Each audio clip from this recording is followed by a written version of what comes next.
San Lucas capítulo 20, versículo 35. San Lucas.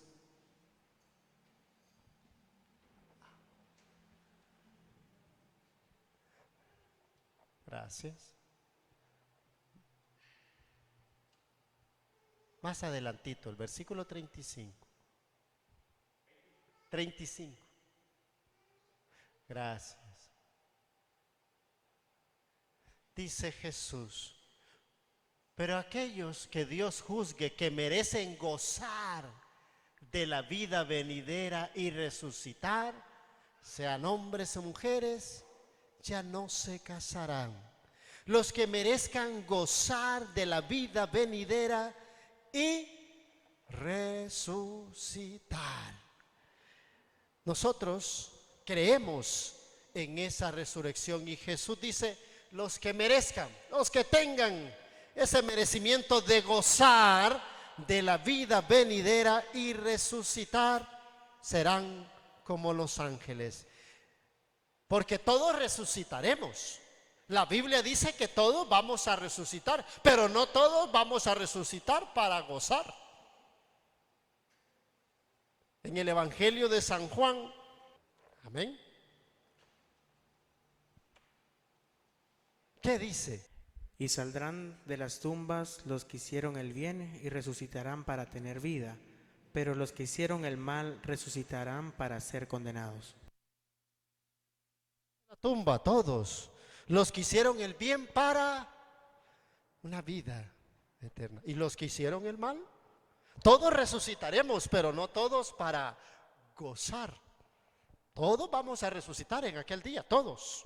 Cuando Jesús regrese, todos para arriba, pero ahí habrá una separación, y por eso Jesús dice: los que merezcan resucitar para gozar, los que merezcan resucitar en ese día.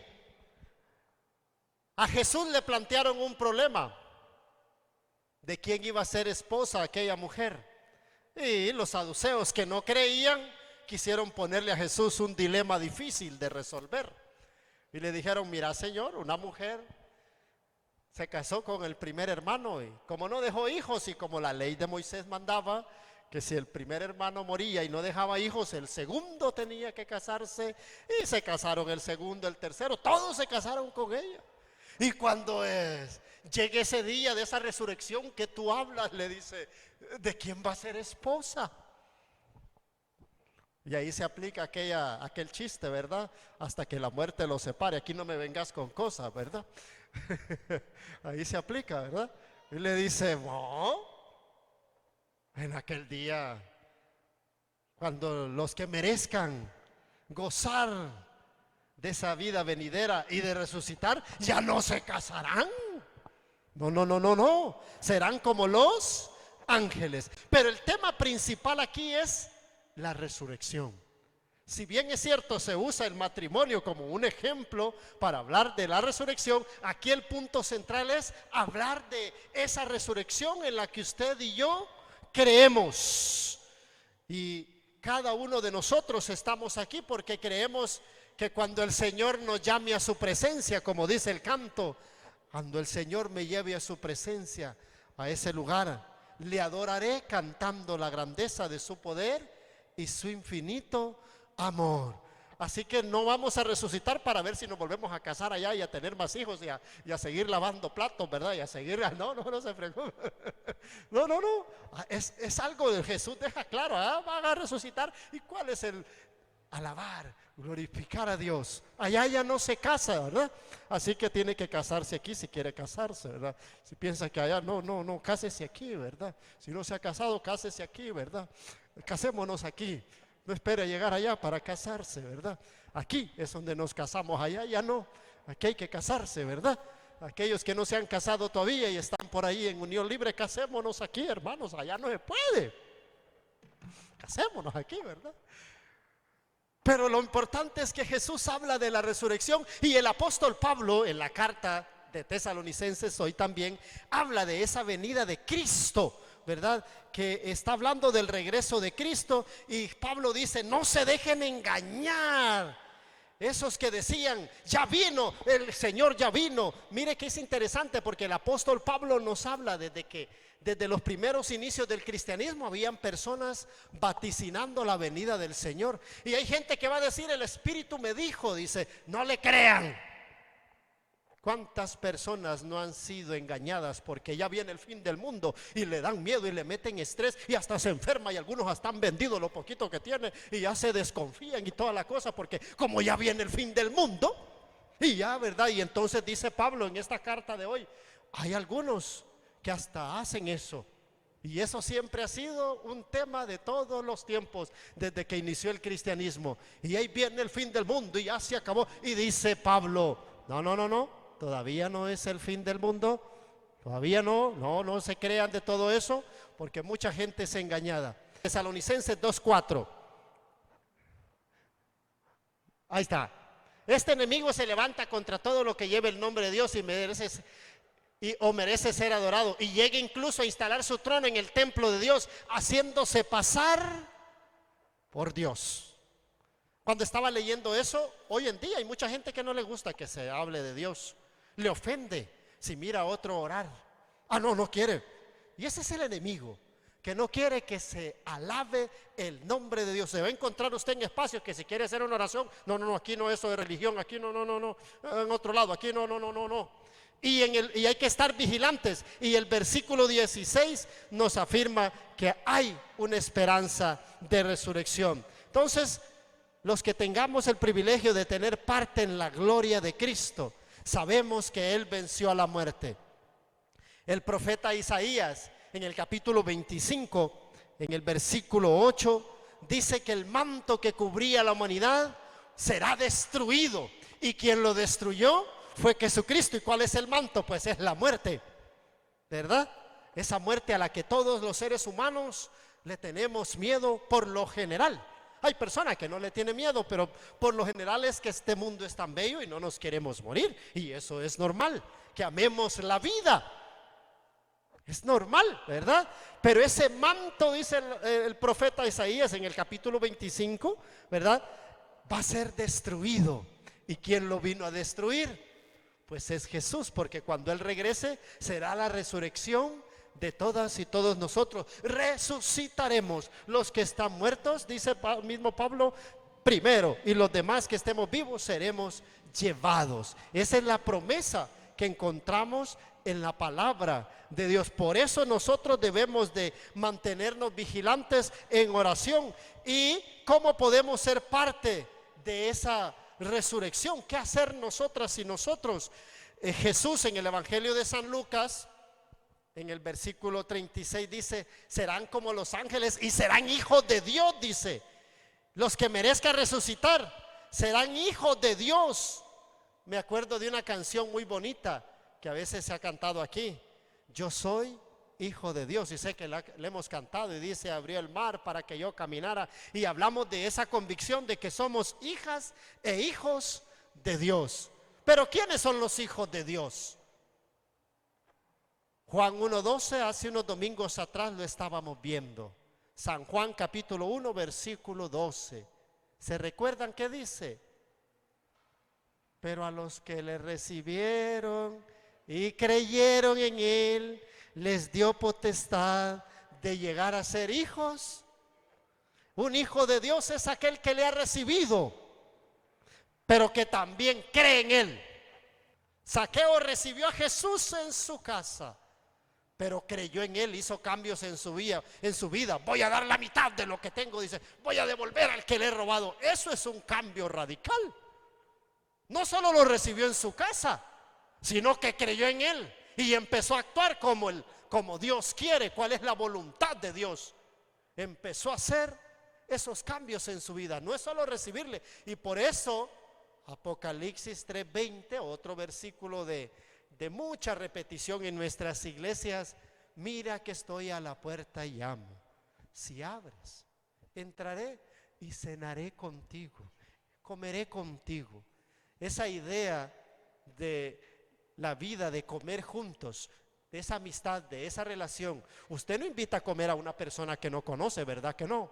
Cenaré contigo, eso significa esa relación que le hemos recibido, que hay un acompañamiento, que hay una vida en ese Jesús. Por eso cuando dice serán hijos de Dios, ¿quiénes son esas hijas e hijos de Dios? Los que le reciben, los que abren la puerta de su corazón y los que creemos en Él. Creer en Él significa cambiar, ¿verdad? Pues esa capacidad que tenemos de después llegar a la obediencia. En Mateo capítulo 7, versículo 21, eso de convertirnos en hijos de Dios y de la resurrección, todos resucitaremos. Pero mire lo que dice Mateo 7:21. No todos los que me dicen Señor, Señor entrarán en el reino de los cielos, sino solamente los que hacen la voluntad de mi Padre Celestial. No todos los que dicen Señor, Señor, hey, ya son parte están en la nueva vida, en la vida resucitada. No todo. No todo el que dice Señor, Señor, mira, yo iba a la iglesia, yo cantaba, yo oraba, yo predicaba, yo hacía esto. No es suficiente. Eso cualquiera lo hace. No, Señor, mira que no, sino el que hace la voluntad. Es necesario hacer la voluntad del Padre. Y en el Padre nuestro, ¿qué decimos? Hágase tu voluntad. Y debemos de decir, yo estoy aquí para hacer tu voluntad. Que se haga tu voluntad, Señor, esto es lo que tú decides. Gracias, Señor, tú lo has decidido así, te agradezco porque se está haciendo tu voluntad en mi vida. Y Señor, estoy aquí para hacer tu voluntad. Jesús mismo nos enseña, yo no vine para hacer mi voluntad, sino la voluntad del que me envió. Él vino a ser un ejemplo para nosotras y nosotros. Él vino a hacer la voluntad del Padre. Todos resucitaremos, pero no todo el que dice Señor, Señor, sino que dice el que hace la voluntad de mi Padre. Nos exige ese nivel de obediencia y de hacer la voluntad de Dios. En una ocasión Jesús estaba, dice la Biblia, en un lugar predicando y llegó María, la mamá de Jesús, y los hermanos, y alguien le dijo, mira, afuera te andan buscando. ¿Quién es tu madre y tus hermanos? ¿Y qué dijo Jesús? Mi madre y mis hermanos, dijo, son los que me escuchan y hacen la voluntad de mi Padre. Esos son mi madre, esos son mis hermanos. Para Jesús era puntual que nosotros hagamos la voluntad del Padre. No es solo decir Señor, Señor y soy confirmado, bautizado, recibido. Eso está bien, eso no hay problema, eso está bonito. Pero hacemos la voluntad del Padre. ¿Cuánto estamos decididos a obedecer? Ese es el verdadero desafío que tenemos como cristianos, porque nos cuesta ser obedientes. Por lo general somos rebeldes, ¿verdad? Como dice el apóstol Pablo en la carta, esa rebelión contra Dios que a veces llevamos en nuestro corazón. Y la voluntad de Dios. Cuando hablamos de los 10 mandamientos, ¿cuál es la voluntad de Dios? No tendrás otros dioses. No te harás imagen, no tengas ídolos. No toma en serio el día del Señor, toma tu tiempo para tu relación con Dios. No tomarás el nombre de Dios en vano. Esa es la voluntad del Padre. Y sabemos los mandamientos. Va quinto mandamiento, honra a tu padre y a tu madre. No mates. Y se acuerda de aquel versículo, el que odia a su hermano es un asesino. A veces pensamos que matar es solo quitarle la vida físicamente a otro, ¿verdad? No robarás, no cometerás adulterio, no darás falso testimonio, no codiciarás. Esa es la voluntad del Padre, que podamos vivir una vida de acuerdo a su palabra. Y Jesús lo resumió: amor a Dios y amor al prójimo. Y ese amor al prójimo me debe de llevar a perdonar, a tratar bien a los demás. Es la voluntad del Padre, que tengamos una buena relación con Él y una buena relación entre nosotras y nosotros, que tengamos una relación de fraternidad, ese amor ágape del que se habla en la Biblia, que podamos ayudarnos, apoyarnos los unos a los otros. Eso es lo que hará la diferencia. Cuando lleguemos allá no nos van a preguntar de qué denominación eres, en qué iglesia te bautizaste, y de cuál era tu ministerio. ¿Amaste a Dios? ¿Amaste al prójimo? ¿Serviste a los demás?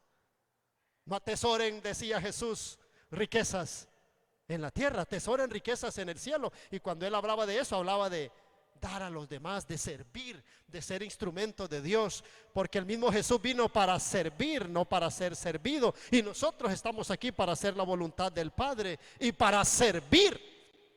En Tesalonicenses 2:15, mire lo que dice en la versión, me encanta cómo lo dice en la versión Nueva Versión Internacional, en las enseñanzas. Aquí está traducido como tradiciones.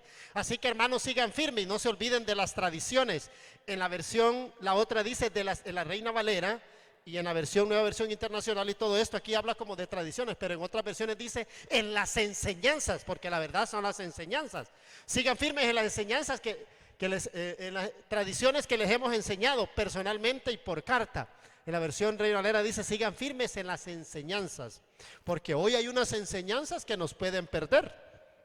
¿Sí o no? Hay muchas enseñanzas.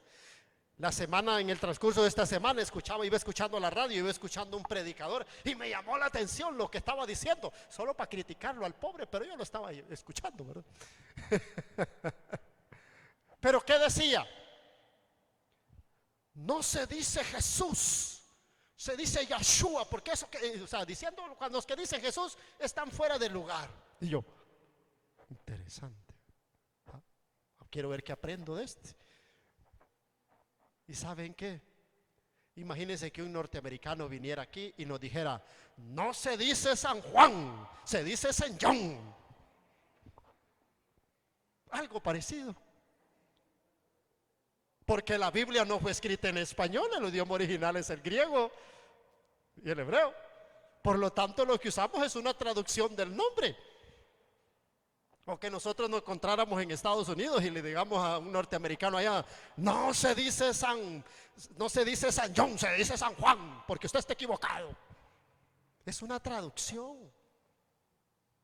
Pero le meten miedo a la gente y entonces la gente solo se aprende dos palabritas: el Yahshua Mesías y el Yahweh. Y ahí está usted hablando el idioma original, el hebreo. Y entonces quieren engañarle a usted diciendo que cuando usted dice Jesús, pues usted no está diciendo nada, que sus oraciones nunca han tenido valor. Y hemos visto los milagros y las maravillas que cuando oramos en el nombre de Jesús. Pero hay enseñanzas que tratan de alejarnos.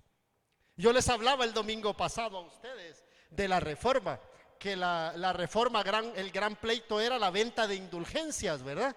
Esa idea de que pagaba tanto y entonces el alma de la persona salía de donde estaba y derecho para el cielo, ¿verdad? O si yo había cometido un montón de pecados, pagaba tanto y también ya, ¿verdad? Quedábamos en paz. Pero ¿cuál es la enseñanza ahora? Haz tu pacto, paga si quieres bendición. ¿Es bíblico eso? Nos están engañando, son enseñanzas que no tienen nada que ver con la palabra. Hemos leído aquí el libro de Crónicas, donde ¿qué nos enseña? Damos a Dios de lo que Él ya nos dio. No traemos porque estamos viendo a ver si sacamos interés. No, trajimos porque ya recibimos. Y el apóstol Pablo les decía: cada uno debe de dar semanalmente de acuerdo a lo que haya prosperado, a lo que haya recibido. No traemos delante de Dios porque estamos viendo a ver cuánto sacamos, ¿verdad? Vamos a invertir, no, estamos dando porque ya Dios nos bendijo, ya nos dio. Pero, ¿y qué tal de esas enseñanzas de no coma esto porque esto, ¿verdad? No coma esto, eso sí. ¿Y qué nos dijo Jesús? No es lo que entra, dijo Jesús. Es lo que sale de adentro para afuera, lo que hace impuro a la persona. Pero no coma cerdo, tan rico los chicharrones, ¿verdad? Y los tamales en Navidad y toda la cosa. Pero hay gente que cree que eso es pecado. Pero dice Pablo en Romanos 14, a mí me encanta: si alguno cree que eso es su fe, está bien y se le perdona. Hay gente que dice: no, tal día debe de ser, si ese día que ustedes se reúnen. No, y el mismo Pablo dice en Romanos 14: hay quienes guardan un día, hay quienes guardan otro, pero para el Señor lo hacen. Pero tenemos que tener, pero nos tratan de meter enseñanzas que nos quieren apartar de la presencia de la palabra de Dios. Y tenemos que estar vigilantes a eso. Dice Pablo: lo que nosotros les hemos enseñado. ¿Y qué nos enseña el credo? Hay un solo Dios. hay un Hijo que murió y resucitó, hay un Espíritu Santo. Creemos en eso y creemos que hay una resurrección, ¿verdad? Una vida venidera y eso fue lo que ellos enseñaron y en la Biblia está bien probado. Esperamos la resurrección de los muertos. Quiero que veamos un versículo de la Biblia en Tesalonicenses 4:16. Primera de Tesalonicenses 4:16. Si alguien me lo lee. Primera de Tesalonicenses. Amén. Porque se oirá una voz de mando, la voz de un arcángel y el sonido de la trompeta de Dios, y el Señor mismo bajará del cielo, y los que murieron creyendo en Cristo resucitarán primero. Habrá una voz de mandos. Los que están muertos, el miércoles pasado tuvimos lo que fue la conmemoración de los fieles difuntos, ¿verdad? Un día muy emotivo para muchas personas que ya su papá o su mamá o tienen familia o hijos. Es un día muy especial para recordar a esas personas que se nos han adelantado, ¿verdad? No nos dejaron, ahí atrás vamos nosotros, ¿verdad? Si Jesús no viene, entonces nosotros vamos a ir también. Un día tenemos que partir a esa presencia del Señor. Pero dice Pablo, se oirá una voz de mando y los muertos en Cristo resucitarán primero y después todos los que estemos vivos. Sabemos una cosa, de acuerdo a la palabra de Dios y a los muchos ejemplos que podemos encontrar, que un día Jesús vendrá y todos resucitaremos. Vamos a resucitar y vamos a estar en la presencia de Dios.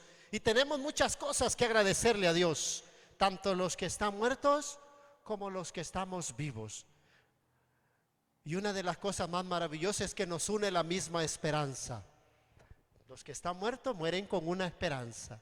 Y los que estamos vivos vivimos con una esperanza. Y por eso estamos aquí reunidos. Dios nos ha regalado muchas bendiciones, todos nosotros. Y hay un himno que me gusta que dice, todo se lo debo a Dios. Decía Pablo, soy lo que soy, gracias. Tenemos este nuevo día porque es un regalo de Dios. Todo le debemos a Dios y debemos de estar agradecidos. Y aún los que están muertos, ¿verdad? Hay algo que ellos tienen y que nosotros tenemos en común: la esperanza de la venida de Jesucristo. Y la Biblia nos enseña, cielo y tierra pasará, pero mi palabra no dejará de cumplirse. No podemos comprar la salvación, no tenemos cómo comprarla, pero sí la palabra nos invita a hacer algunos cambios en nuestra vida, a creer en Jesús, a recibirle en nuestro corazón, a creer y a cambiar aquellas cosas que tenemos que cambiar, como lo enseña la palabra de Dios. Aprender a obedecer. No todo el que me dice Señor, Señor, dice entrará en el reino de los cielos, sino el que hace la voluntad de mí. Pongamos en práctica las palabras del Padre nuestro. Hágase tu voluntad. ¿Cuál es tu voluntad, Señor? Yo quiero hacer tu voluntad. Y si tu voluntad en esta situación de mi vida fue así, gracias, Señor, porque esa es tu voluntad. Pero por lo general, ¿cuál es nuestra actitud? Renegamos. Señor, ¿por qué a mí? ¿Por qué me pasa esto? ¡Ay! Empezamos, ¿verdad? Empezamos. Pues los que creemos en Él debemos de decir, hágase tu voluntad. Estamos aquí para hacer tu voluntad. Cada una y cada uno de nosotros. No importa cuál sea la circunstancia, Señor, queremos hacer tu voluntad. Jesús vino a hacer la voluntad del Padre. Y no nos dejemos engañar, porque en el tiempo en que vivimos hay tantas personas enseñando tantas cosas que tratan de cuestionar nuestra fe, y de cualquier cosa que se trate de fe, vayamos a las Escrituras. Pablo dice, les hemos enseñado oral como escrito, que dice la Biblia sobre esto que me quieren enseñar, porque esto no lo había visto. Corroborémonos con la Biblia, ¿verdad? A ver si tiene sentido lo que me están diciendo, porque vamos a ser engañados. Y Pablo dice que el enemigo se sentará haciéndose pasar por Dios mismo. Hay que tener cuidado, porque lo que quiere Satanás es que no seamos de esos que merecen gozar de la vida venidera y resucitar. Él no. Él quiere llevarse la mayor cantidad posible para donde Él está. Todos resucitaremos. Creemos en la resurrección de los muertos. Nosotros es parte esencial de nuestra vida y eso debe de impulsarnos a buscar la presencia de Dios cada día, a abrirle nuestro corazón, a recibirlo en nuestro corazón, a hacer los cambios que tenemos que hacer, a hacer la voluntad de Dios y a mantenernos firmes, que nadie nos haga cambiar esas enseñanzas que tenemos y que las queremos cumplir de acuerdo a la voluntad de Dios. Así que mis hermanas y hermanos, en aquel día, los que merezcan, dice Jesús, gozar y resucitar, ya no morirán. ¿Serán como qué? Como los ángeles. Pero para eso nosotros debemos dejar que la palabra de Dios, que Dios mismo haga esos cambios que necesitamos en nuestras vidas. Que el Señor les bendiga.